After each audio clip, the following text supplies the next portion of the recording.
আমি সদায় চাই থাকোঁ ফেচবুকত চাই থাকোঁ ইউটিউবত চাই থাকোঁ খাপলাং কাৰ লগত খিতেই গাইৰ লগত হয় হয়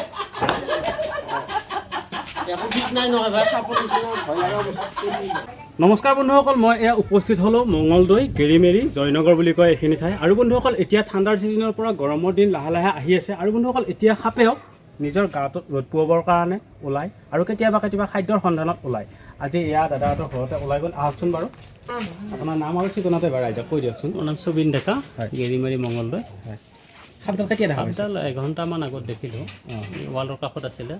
তাৰপৰা গেৰেজৰ তলেদি গাড়ীখনৰ কাষেৰে সোমাই ইয়াত মই যেন পালোঁ আৰু তাৰপিছত এতিয়ালৈকে ওলাব পৰা মানে এইটো ৰুমত গৈছে আজি ফাকুৱা খালা নাই আপুনি আহোঁতে ৰাস্তা তাকে চলিগিলাকে দাদা আপোনাৰ ভিডিঅ' চাওঁ বুলি সামটা মাৰি ধৰি উঠাই দিছে মই নেটবিয়ে পাহাৰে মোক এই সিফালে খেজালি দিছোঁ যাবা সিফালে লৈ যাব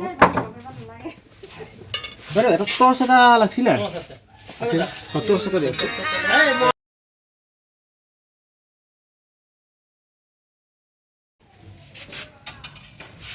আপোনাৰ দোকান আছে নেকি দোকান আছে নে আপোনাৰ দোকান ক'ত আছে খুৰা মোৰ ভেবেৰাঘাটত হাৰ্ডৱেৰ দোকান ৰেষ্টুৰেণ্ট আছে ৰেষ্টুৰেণ্ট আকৌ এইবিলাক যি এইবিলাক কণ্টেক্ট আৰু ছাপ্লাই কৰোঁ সাপডাল সেইখিনি এমাহমান দীঘল হ'ব এই যোনডালমান দীঘল নে আপুনি যদি লৈছে এই এমাহ দীঘল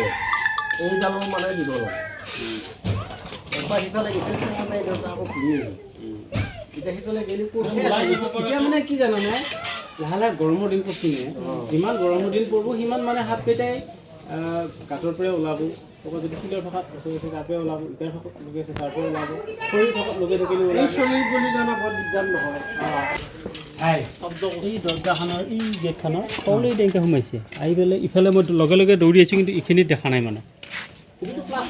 প্লাষ্টাৰ সিফালেদি সোমাই গৈছে এই কোণাটোদি ভিতৰত সোমোৱা যেন পাইছোঁ আৰু বাহিৰত যোৱা নাই বাহিৰত আমি আছোঁৱেই মানে সেইফালে আকৌ বাহিৰত যাব সাপ বোলা বস্তুটো বৰ বেলেগ ধৰণৰ কোনফালে যায় গমে নাপায় চাই থাকোঁতে নহয় মোৰ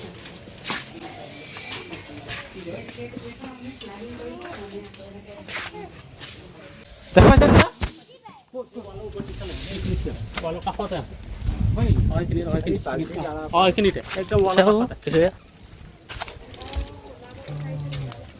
চাওক বন্ধুসকল এডাল সাপ কিমান ডাঙৰ সাপ ইয়াতে শুই আছে আমি সেইফালে যেতিয়া লাইছোঁ পাব এইফালে নাই পাব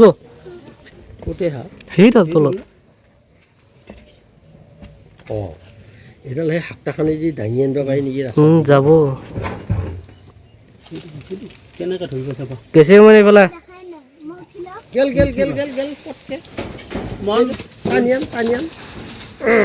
সেই চাবি সেই এপাল ফেলে মুখু লালা চাবসকলে ইয়াত ধুনীয়াকৈ সাপডাল উদ্ধাৰ কৰি ল'লোঁ আৰু এই সাপডাল যদি মই সোনকালে উদ্ধাৰ নকৰোঁ তেতিয়া যদি ঘৰৰ ভিতৰত সোমাই যায় বহুত বস্তু আছে তাত আৰু সেইবোৰ গুচোৱাতে বহুত সময় লাগিব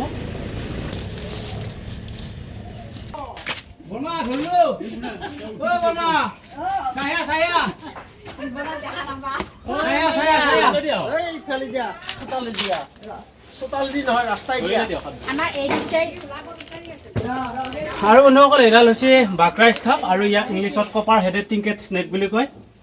আৰু এতিয়া এই সাপডালে বেং নিগনি এন্দুৰ খাবৰ কাৰণে মানুহৰ ঘৰত সোমাইছে আৰু এডাল সাপৰ প্ৰিয় খাদ্য হৈছে নিগনি আৰু এই নিগনি খাই খুব ভাল পায় আৰু সেইটো বস্তু মানুহৰ ঘৰত পায় ঘূৰি আছে আৰু বন্ধুসকল এডাল সাপ হৈছে বহুত খঙাল সাপ এডাল সাপে কামুৰিবৰ কাৰণে মানুহক খুব চেষ্টা কৰে ডাঙৰ আছে সাপডাল বাপৰে বাপ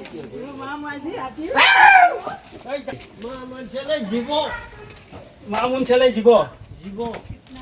দাদা সাপডাল ধৰ মই এইফালে বাহিৰে ওলাওঁ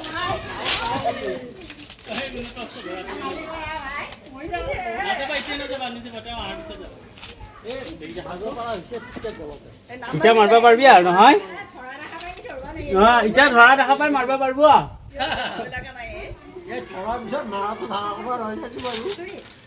আৰু আপোনালোকক বহুত বহুত ধন্যবাদ জনাইছোঁ আপোনালোকে যে সাপডাল মাৰা নাই বলক বাহিৰত বলক আমি বহুত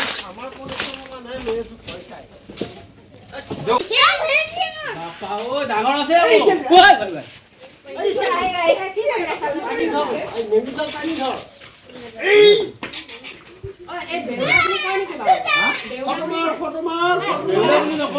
আমাৰ গাঁৱলীয়া মানুহে বাকৰাইজ খাপ বুলি কয় আৰু কিছুমান মানুহে চেঙেলী বম বুলি কয় আৰু কিছুমান মানুহে ধুন্দুলি ফেটি বুলি কয় এনেকুৱা বিভিন্ন ধৰণৰ বিভিন্ন বিভিন্ন নাম আছে আৰু ইংলিছত এয়া কপাৰ হেডেড টিংকেট স্নেক বুলি কয় যায়ে মানুহ মানে ই বিৰাট খঙাল সাপ ভয় কৰিলে সাপ ধৰো নেকি আমাৰ সাপ ধৰিব পাৰো নে আমাৰ হে হাগে মুটা বাহিৰ কিবা এটা কৰা ইফালে নহয় অলপ চাওঁ অলপ চাব আনিছো বাইদেউ এই মোৰ গাড়ীতে মোনা এখন আছে এই দেখা নাই ঘৰক লাগি যাব ইচ্ছা খালি ঘৰক লাগি যাব ইচ্ছা এতিয়া মানে আজি দেখা নহয় আগৰ পৰাই আছে মনে মনে আছে ক'ৰবাত সোমাই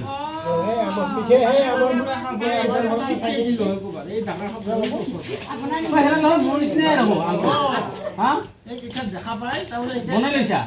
বনোৱা নহয় তাই ৰং দিয়া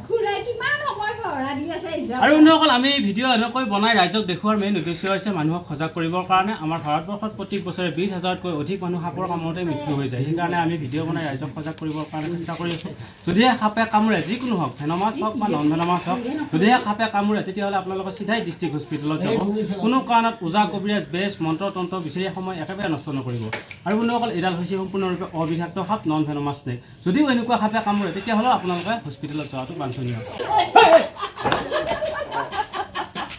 নাই নহয় ভাই সাপৰ নিচিনা ভয় লগা চাবি লাহেকে দিবি মাথাটো ওলাব বান্ধাই আছে এটা সাপ বান্ধাই আছে চলাই থোৱা নাই নাই হাঁহ এনেই কৈছোঁ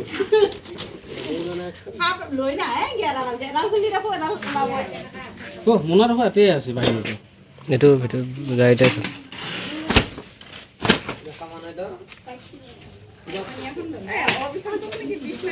বাইদেউ এটা সাপৰ বিষ নাই কিন্তু ইয়াৰ বীজাণু আছে সেইকাৰণে সাপে কামুৰিলে হস্পিটেলত যাব লাগে এতিয়া কুকুৰ এটাই কামুৰিলে কুকুৰটোতো বিষ নাই নে আছে মেকুৰী এটাই কামুৰিলে মেকুৰী এটাতো বিষ নাই এইটো বীজাণুহে আছে গতিকে এইকেইটা সাপৰ বীজাণু আছে ধৰি চাইছে নেকি দাদা একবাৰ নাই এই নিবি একে নিচিনা আপোনাৰটো দাদা বনাই লৈছে নেকি নাই এইটো ফাৰ্ষ্ট থাকিব লাগে এডাল হেৰিহে দেখোন বাকৰাইজ বাকৰাইজ খাপ কিবা হুলাবৰি কি কয় এইটো খেতি বুলি কৈ আছিল দেখোন কি হওক হুলেবেৰীয়া হওক এই বাকৰাইজ হওক ঘৰৰ ওচৰে পাজৰে থকা বস্তু কেতিয়াবা ৰাতি পিয়াল ওলাই থাকিব মনে মনে কামে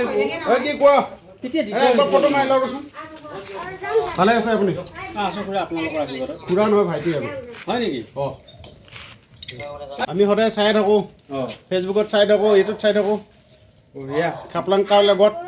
শীতেই গাই লগত খিতেই গাড়ীৰ লগত হয় হয় হয় আৰু আপোনাৰ লগততো সেয়া হেৰি আক্ৰামুল আক্ৰামুল অহা নাই আক্ৰামুলৰ হেৰি হৈছিলে ইয়াৰ এক্সিডেণ্ট এটা হৈছিলে আৰু দাদাক বহুত বহুত ধন্যবাদ জনাইছোঁ কাৰণ দাদাই এই সাপডাল নামাৰি ধুনীয়াকৈ মোক ফোন কৰিলে কাৰণ ইয়াৰো এটা জীৱ আছে যত জীৱ তত শিৱ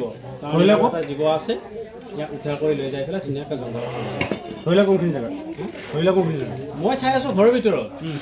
মানে সাপটো কোনফালেদি ওলাই যায় এই দাদা ৱালৰ পাছফালে মানে সি যাব বাট চিৰি আছে তাতে আছে দাদা সাপডাল ধৰাৰ কাৰণে কেনেকুৱা লাগিল ৰাইজক ভাল লাগিল কোনমনি এটা গুৰুত্ব দিলে ফোন কৰাৰ পৰা আধা ঘণ্টাৰ ভিতৰতে আহি আমাক মানে হেৰি কৰিলে তাৰ কাৰণে কোনমনিক ধন্যবাদ তাতে থাকক সকলো সুস্থ থাকক আশীৰ্বাদ কৰিব আপোনালোকে আৰু আপোনালোকে আশীৰ্বাদ কৰিব আমাৰতো পুৰা আছে বহুত ডাঙৰ বস্তু হয়নে নহয় বাৰু কওকচোন বাৰু আমাৰ ভাল লাগিছে হনুমানীয়ে যিমান ব্যস্ততাৰ মাজত থাকিও ICG মানে আহিছে কোৱাৰ লগে লগে আহিছে তাৰ কাৰণে হনুমানিক আমি ধন্যবাদ ফোন পিছোৱা দেখোন মই প্ৰায় চাওক বন্ধুসকল এয়া আমি ধুনীয়াকৈ আহি পালোঁ এখনি ডাঙৰ জংঘল আৰু বন্ধুসকল ইয়াতে মানুহৰ ঘৰ ওচৰে পাজৰে নাই গতিকে আমি ধুনীয়াকৈ এই সাপডাল এৰি দিম আৰু বন্ধুসকল যদিও এডাল সাপ মানুহৰ ঘৰৰ ওচৰে পাজৰে থাকে তথাপি ইয়াৰ অসুবিধা একো নাই খালি ই বেং নিগনি এন্দুৰ এইবিলাক খাই ই ভোজন হিচাপে গ্ৰহণ কৰে মানুহক মাৰি নিব পৰা ইয়াৰ শক্তি একেবাৰে নাই গতিকে যদিহে এনেকুৱা সাপে কেতিয়াবা দংশন কৰে বা যিকোনো সাপে কেতিয়াবা দংশন কৰে তেতিয়াহ'লে আপোনালোকে একেবাৰে ভয় নকৰিব কাৰণ বন্ধুসকল যদিহে ভয় কৰা যায় তেতিয়াহ'লে মানুহৰ হাৰ্ট এটেক হোৱাৰ চান্স থাকে গতিকে কেতিয়াবা কেতিয়াবা কিছুমান অবিষাক্ত সাপে কামুৰিলেও মানুহৰ মৃত্যুমুখত পৰা দেখা পোৱা যায়। এতিয়া আমি ধুনীয়াকৈ এই সাপডাল এৰি দিম, কাৰণ ইয়াৰ যিখিনি জীৱন বাকী আছে সেইখিনি জীৱন জংঘলত ধুনীয়াকৈ পাৰ কৰিবৰ কাৰণে। আৰু বন্ধুসকল, যত জীৱ তত শিৱ, আৰু তেওঁক বহুত বহুত ধন্যবাদ জনাইছোঁ এই সাপডাল নামাৰি মোক ধুনীয়াকৈ জংঘলত এৰি দিব দিলে, আৰু ময়ো এৰি দিব পাই বহুত সুখী হৈছোঁ। চাওকচোন বাৰু, এয়া ধুনীয়াকৈ যাই আছে, আৰু ইয়াতে প্ৰকৃতিৰ লগত ধুনীয়াকৈ মিলি থাকিব পাৰিব। আৰু ইয়াতে বেং, নিগনি, এন্দুৰ যিবিলাক পায় সেইবিলাক ই খাই ভোজন হিচাপে গ্ৰহণ কৰিব পাৰিব। আৰু সাপডালে মানুহ যি আছোঁ ই মানে ভয়ো নকৰা হৈ গৈছে, সেইকাৰণে সাপডাল ৰৈ গৈছে। দেচোন বাৰু, কিছুমান সাপ ভয়তে একদম এৰি দিয়াৰ লগে লগে বহুত দূৰলৈকে যায়, কিন্তু ই ৰৈয়ে আছে। এতিয়া যাব এয়া, মানে ভয় নোহোৱা হৈ গৈছে মানুহৰ প্ৰতি। যেনেকৈ মৰম কৰি ৰাখি আছোঁ সেইকাৰণে ইয়াৰ একেবাৰে ভয় নোহোৱা হৈ গৈছে, আৰু কামুৰিবৰ কাৰণে ই এবাৰো চেষ্টা কৰা নাই। আৰু বন্ধুসকল, কিন্তু এইডাল সাপ বহুত খঙাল সাপ, আৰু এইকাৰণে ইয়াক এগ্ৰেছিভ সাপ বুলি কোৱা হয়। আৰু বন্ধুসকল, আমি যেনেকৈ সাপ উদ্ধাৰ কৰি আছোঁ ঠিক তেনেকৈ আপোনালোকে সাপ উদ্ধাৰ কৰিবলৈ চেষ্টা নকৰিব, কাৰণ আনুষ্ঠানিক প্ৰশিক্ষণ গ্ৰহণ নকৰাকৈ সাপ উদ্ধাৰ কৰিবলৈ গ'লে হয়তো কেতিয়াবা বিপদৰ সন্মুখীন হৈ যাব পাৰে। ধন্যবাদ। জয় আই অসম।